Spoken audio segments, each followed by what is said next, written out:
I would say that I think what everybody said is that being prepared is really very important, and you can't be prepared the week before the examination. You need to be prepared all year long. Most firms know what their problems are, whether it's one particular broker or all of your brokers, in the way that you're training them.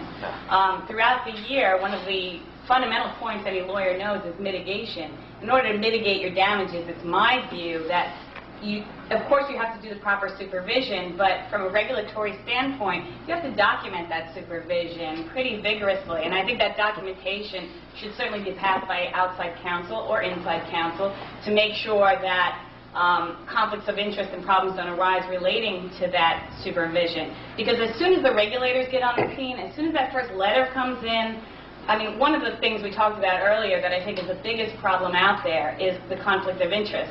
Because you've got a supervisor then pitted against the broker saying, he never told me I shouldn't do that. The supervisor said I sat him down 3 times. If you had memos documenting the 3 times you sat him down and maybe you put him under special restrictions for a period based upon the prior conduct, then you can say to the regulators, look, I did it. He was intentionally hiding his actions behind my back. I did all that I could do. And you're going to save the supervisor in the firm, and then you're going to show that the broker is the problem.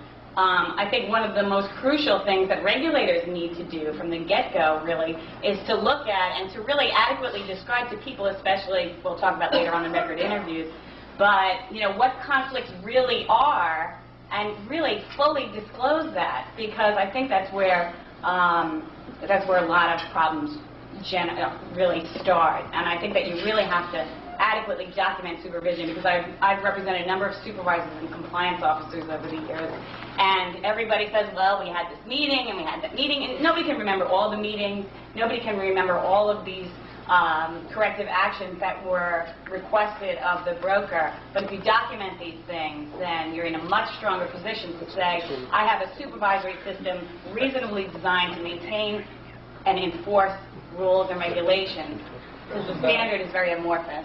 I'm sorry, but don't you then document the case against you because you won the person 3 times and done nothing about it? Well, you have to do something about it. I mean, if you're not going to do something about it, then you are participating in it.